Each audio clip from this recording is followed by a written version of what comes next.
আমার খুব ভালো লাগছে মোবাইলটা পেয়ে। আর good thing foundation and east London যে গ্রুপটা এটা করেছে তাদেরকে অনেক ধন্যবাদ। অ্যান্ড আমার আসলে মোবাইল কাজ করছিল না, মোবাইল হ্যাং হয়েছিল। সো খুব ভালো লাগছে যে নতুন একটা মোবাইল পেলাম, তো ওটা এখন চালাতে পারবো। ছেলেটা বলতে নাকি অসুস্থ ছেলের আমার সাথে কি ছেলেটা হয়েছে? ডিজেবল ছেলে। ও তো মোবাইল চায়, মোবাইল চায়, তো এখন তো একটা মোবাইল।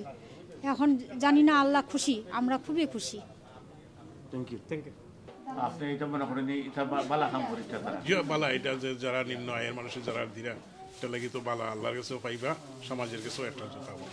এখন ইউকে জুড়ে আপনার কস্ট অফ লিভিং এর কারণে আপনার যারা স্বল্প আয়ের এবং যারা নিম্ন আয়ের অথবা অত্যন্ত কম যারা ইনকাম করেন, যাদের বেতন বা আয় কম, তারা আসলেই খুব কষ্ট আছে এবং বিভিন্ন চ্যারিটি নানাভাবে সহযোগিতা করছে। এটা একটা পজিটিভ দিক। ইস্টার্ন চ্যারিটি আমাদের কমিউনিটির একটি সফল নাম এবং এই চ্যারিটি গুড থিংস ফাউন্ডেশনের সাথে পার্টনারশিপের মাধ্যমে এই যে একটা আজকে যে আমাদের একটা অনুষ্ঠান হয়ে গেল, আপনার 40টা মোবাইল ফোন, স্মার্টফোন দেওয়া হলো এবং দেওয়া হলো তাদেরকেই যারা স্বল্প আয়ের, যারা আপনার লো ইনকামে আছেন তাদেরকে। এবং এটা যতটুকু জানি বিভিন্ন পোস্ট কোড কাভার করেছে এবং বেশিরভাগই টাওয়ার হ্যামলেটসের মানুষ এবং বাংলাদেশি অরিজিনরাই এই সুযোগটা পেয়েছেন। সো আমরা দেশ জুড়ে নানা ধরনের প্রজেক্ট চলেছে, বাট এক্সক্লুসিভলি বাংলাদেশি অরিজিনদের জন্য ইস্টার্ন চ্যারিটি যে সহযোগিতা করেছে গুড থিং ফাউন্ডেশনের মাধ্যমে, আমরা তাদেরকেও কৃতজ্ঞতা জানাই কমিটির পক্ষ থেকে এবং আমি আরও বেশি ইস্টার্ন চ্যারিটির সফলতা কামনা করছি।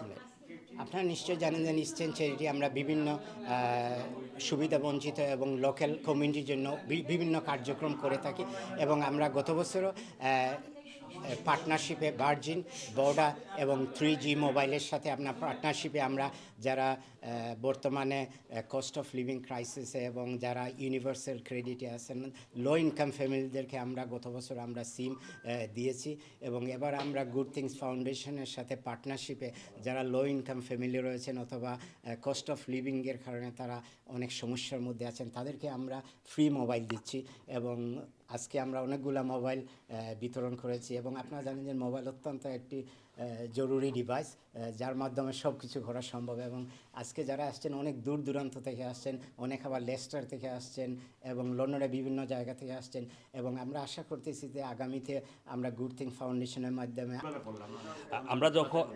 আমরা যখন রানার টিভিতে ইস্টার্নের এই প্রজেক্টটা যখন আমরা লঞ্চিং করার আসলে প্রায় 1.5 ঘন্টার মধ্যেই আমরা প্রায় কয়েকশো ফোন রিসিভ করি। এর মধ্যে থেকে যা অনেককে আমরা বলি যে তাদের ডিটেলসগুলো দেওয়ার জন্য, সেখান থেকে আমরা প্রথম 40 জন মানে যারা আমাদেরকে সাথে যোগাযোগ করেছেন তাদেরকে, কারণ আমাদের ডিভাইস দেওয়ার ক্যাপাসিটি ছিল মাত্র 40টা, সেই 40 জনকে আমরা সিলেক্ট করেছি। তারপরে আসলে 2 ঘন্টা পরেই কিন্তু আমরা এই যে ভিডিওটা ছেড়েছিলাম সেখানে বলতে বাধ্য হয়েছি যে আমাদের অলরেডি স্লট মানে চলে গিয়েছে। তারপরেও আজকে পর্যন্ত প্রায় মোর দেন 3000 পিপুল আমাদের সাথে যোগাযোগ করেছেন।